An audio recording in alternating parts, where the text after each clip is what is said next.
মার্চের মধ্যেই চাই 10,400 কোটি। বকেয়া ডিএ ইস্যুতে ফের সুপ্রিম কোর্টে যাবে রাজ্য সরকার। সুপ্রিম কোর্টের চাপে নবান্ন। 31শে মার্চের আগে কি মিলবে বকেয়া ডিএ? সরকারি কর্মীদের অপেক্ষার অবসান নাকি নতুন টানাপোড়েন? ডিএ মামলায় কঠিন ডেডলাইন। 10,400 কোটির প্রশ্নে চিন্তায় রাজ্য সরকার। বকেয়া ডিএ মেটাবে কি নবান্ন? সুপ্রিম কোর্টের স্বস্তি, সরকারি কর্মীদের চাপ বাড়ল রাজ্য কোষাগারে। ডিএ বকেয়ার ঘড়ির কাঁটা চলছে। সুপ্রিম কোর্টের সময়সীমায় কি পেরে উঠবে রাজ্য? মার্চের মধ্যে ডিএর 25%। সুপ্রিম নির্দেশে নবান্নে হাই ভোল্টেজ বৈঠক। বকেয়া ডিএ বনাম রাজ্যের বাজেট। ঋণ নাকি উন্নয়ন থামাবে সরকার?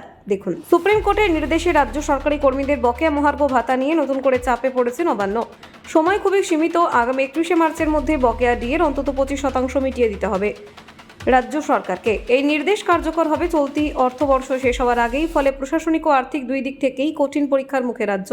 সুপ্রিম কোর্টের বিচারপতি সঞ্জয় কারোল এবং বিচারপতি প্রশান্ত কুমার মিশ্রের বেঞ্চ স্পষ্ট জানিয়ে দিয়েছে, পঞ্চম পে কমিশনের আওতায় 2008 থেকে 2019 সাল পর্যন্ত যে বকেয়া ডিএ জমে রয়েছে তার একটি অংশ অবিলম্বে পরিশোধ করতে হবে।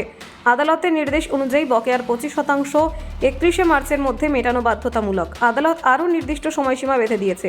প্রথম কিস্তি দিতে হবে 6 মার্চের মধ্যে। এরপর 15 এপ্রিলের মধ্যে সুপ্রিম কোর্টে একটি কমপ্লায়েন্স রিপোর্ট জমা দিতে হবে, যেখানে জানাতে হবে আদালতের নির্দেশ কতটা পালন করা হয়েছে। বাকি বকেয়া কিভাবে মেটানো হবে তার রূপরেখা তৈরির জন্য একটি কমিটি গঠনের নির্দেশ দিয়েছে আদালত। হিসেব বলছে বকেয়া ডিএর 25% মেটাতে রাজ্যের প্রয়োজন প্রায় 10,400 কোটি টাকা। এই বিপুল অর্থ কিভাবে জোগাড় করা হবে তা নিয়ে মূল চিন্তায় নবান্ন। কারণ ইতিমধ্যেই রাজ্যের আর্থিক পরিস্থিতি যথেষ্ট চাপে রয়েছে বলে মনে করছেন অর্থনৈতিক বিশেষজ্ঞদের একাংশ।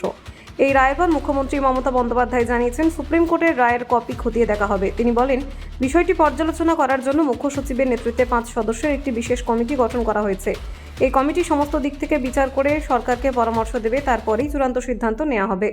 ডিএ মামলার আইনি দিক নিয়ে জোর আলোচনা চলছে। রাজ্যে কি এই রায়ের বিরুদ্ধে রিভিউ পিটিশন বা কিউরেটিভ পিটিশন দাখিল করতে পারে তা নিয়ে আইনজ্ঞদের মধ্যে মত বিনিময় চলছে। তবে এই ধরনের আবেদন করা হলেও আদালতের নির্দিষ্ট সময়সীমা আপাতত এড়িয়ে যাওয়ার সুযোগ খুবই সীমিত বলে মনে করছেন অনেকেই। এরই মধ্যে রাজ্য সরকার ভোট অন অ্যাকাউন্ট বাজেটে একাধিক বড় ঘোষণা করেছে। রাজ্য সরকারি কর্মীদের ডিএ 4% বাড়ানো হয়েছে। লক্ষ্মীর ভাণ্ডারে ভাতা বৃদ্ধি করা হয়েছে 500 টাকা। সব মিলিয়ে নতুন অর্থবর্ষে এই ঘোষণাগুলির ফলে অতিরিক্ত প্রায় 22,700 কোটি টাকার ব্যয়ভার পড়তে চলেছে রাজ্যের ওপর। এই ব্যয় 1 এপ্রিল থেকে কার্যকর হবে। ফলে প্রশ্ন উঠছে, পাশাপাশি বকেয়া ডিএ মেটাতে গেলে রাজ্যকে কি নতুন করে ঋণ নিতে হবে নাকি কিছু প্রস্তাবিত উন্নয়ন প্রকল্প সাময়িকভাবে স্থগিত রাখতে হবে? প্রশাসনিক মহলে এই নিয়ে জোর জল্পনা চলছে। ডিএ মামলার মূল বিষয়টি পঞ্চম পে কমিশনের সময়কালের সঙ্গে যুক্ত। অভিযোগ ছিল, ওই সময় রাজ্য সরকারি কর্মচারীদের প্রাপ্য 38% মহার্ঘ ভাতা দেওয়া হয়নি। বছরের পর বছর ধরে সেই বকেয়া জমতে অঙ্ক দাঁড়িয়েছে প্রায় 43,000 কোটি টাকা। সরকারি কর্মচারী সংগঠনগুলির দাবি, সুপ্রিম কোর্টের এই রায় তাদের দীর্ঘদিনের আন্দোলনের ফল। তারা আশা করছেন অন্তত নির্দেশ অনুযায়ী 25% ডিএ নির্ধারিত সময়ের মধ্যেই মিটবে। তবে রাজ্য সরকারের সিদ্ধান্ত এবং আর্থিক ব্যবস্থা কি দাঁড়ায় তার দিকে তাকিয়ে রয়েছেন তারা। অন্যদিকে রাজ্য সরকারের যুক্তি, আর্থিক ভারসাম্য বজায় রেখে বিপুল অর্থের বন্দোবস্ত করতে হবে। সামাজিক প্রকল্প, উন্নয়নমূলক কাজ এবং কর্মীদের পাওনা সবকিছুর মধ্যে সমন্বয় করা সহজ নয় বলেই মত প্রশাসনের অন্তর্মহলের। সুতরাং 31শে মার্চের আগে রাজ্য সরকারের সামনে বড় সিদ্ধান্তের সময়। Bureau report, news prime Times.